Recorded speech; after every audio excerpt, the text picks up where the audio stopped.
and welcome back to What's Your History, the podcast that covers all areas of history and archaeology, no matter how big or how small, how well known or how niche. Today I'm going to be doing a History of episode where I, your host, Kaylee Hunter, will be talking to you about something from history that's of interest to myself, and today's topic is going to be about night witches. In June of 1941, the Annexed Powers pushed into the Soviet Union with the infamous Operation Barbarossa. Threatening to overtake Moscow, battle-hardened male soldiers of the Soviet Union held the front line against the Annexed forces. From the start of the war, Major Marian Raskova, a Soviet pilot, sometimes known as the Russian Amelia Earhart, began receiving letters from women across Russia wanting to join the war effort. Raskova lobbied to find ways for women to take more of an active role in the war. Being a female pilot during the Soviet Union was not unusual. Due to the popularity of flying in the 1930s, thousands of women had actually been members of flying clubs. But when the Germans invaded Russia in 1941, women weren't allowed to be in the Soviet Air Force, even though they could fight on the front lines in the army.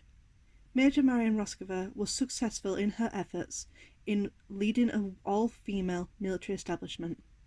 Everybody, down to the pilots, commanders, mechanics, were all female. The women were aged between 17 and 26 years of age, and they had an intensive year of training. They would learn how to fly, how to navigate, how to maintain their planes. And those that were successful in their training and were deemed as the most qualified would be placed in the 586th Flight Aviation Regiment. The second most qualified were placed in the 587th Bomber Aviation Regiment, and the ones that were deemed the least qualified were placed in the 588th Night Bomber Aviation Regiment. It's interesting to think that 588 would really make a turn for the war. For originally being seen as the least qualified pilots, they were the ones that would later become the most feared and the most hated. The 588th Night Bomber Aviation Regiment would later be known as the Night Witches. But the equipment that these women were given were not the best of quality. All the women attending the all-female Air Force were given men's old uniforms that were 2 sizes too large for them, with shoes having to be stuffed with part of their bedding in order for them to somehow fit. A lot of the women would also receive a lot of harassment from their male counterparts. Not just sexual harassment, but they were given little to no respect. As the war drew on, however, the women did eventually get respect from their male counterparts.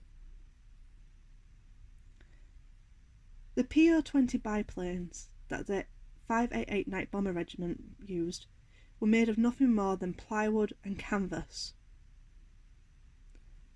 The weight of the bombs meant the planes could only fly low, hence they were being used in the night. They had no modern equipment, and they were exposed to all the elements, including being exposed to the enemy.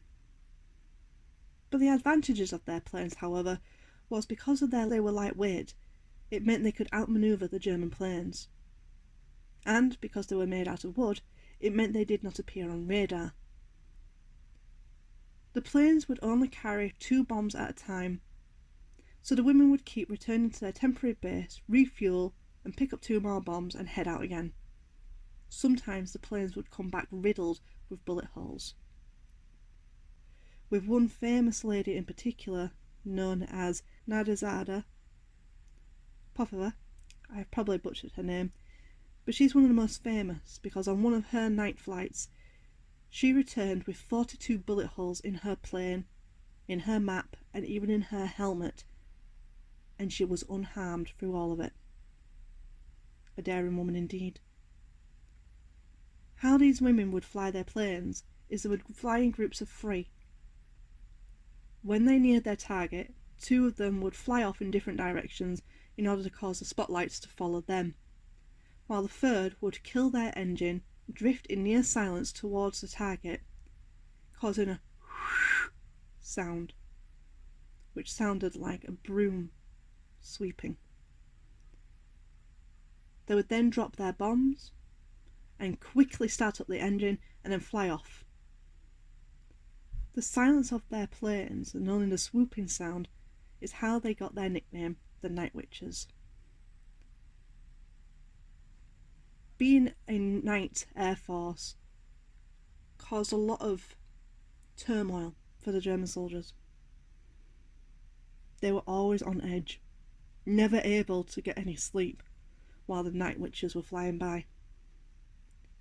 The women were so feared and hated that if a Nazi airman could down one of the planes, they were automatically awarded the Aegis Iron Cross medal. Between June 1942 and October 1945, the 588th Night Bomber Regiment dropped more than 23,000 tons of bombs on Nazi targets, and in doing so, they became a crucial Soviet asset in winning World War II. 89 Soviet women won their country's greatest honour, the Hero of the Soviet Union Award, in World War II. 22 of these women were Night Witches. Yet after the war, the Night Witches were not able to take part in military parades due to their planes being too slow. Well, what do you expect when you're given the low of quality items? So there we have it. The Night Witches were a group of phenomenal women who were deemed as, well, least qualified, and yet they were the most feared and most hated female-based air force that World War II ever saw. The Night Witches were also the first women military pilots of the 20th century to directly engage in combat. I hope you enjoyed this episode, and if you have any more information about the Night Witches, do feel free to comment them down below, and let me know any more heroic stories through the Second World War that you may want to share in the comments down below, for I love anything to do with the Second World War. Thank you for listening.